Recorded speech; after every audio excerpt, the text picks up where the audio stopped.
Hello mga auntie! May nahanap na naman kaming masarap na kainan at tambayan para magchismisan. Dito po yan sa may Alwasel. Brunch and Cake ang pangalan. Ang ambience at place, ang ganda, nakaka-good vibes at nakaka-relax. Ayan, papasok pa lang ako pero dapat may pa-emote-emote pa. Ayan, kailangan mong magpa-reserve or mag-book bago pumunta kasi laging fully book ang place. Marami kang choices of cakes. Ayan yung mga cakes. Ang sarap, mahal, pero worth it ang lasa. Matutulala ka talaga sa sarap. Katulad ko, ayan, nakalimutan ko na yung pangalan ko sa sobrang sarap.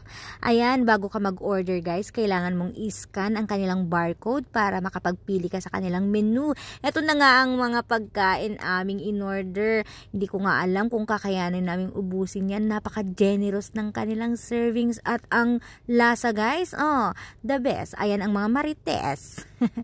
Mga anting marites na handa ng kumain. Ayan, pagkatapos kumain, freshen up para makalakwatsa, para naman mayugyog ang aming kinain. The best ang place guys. Kung gusto nyong pumunta, dito lang yan sa Wasel 51. Bye!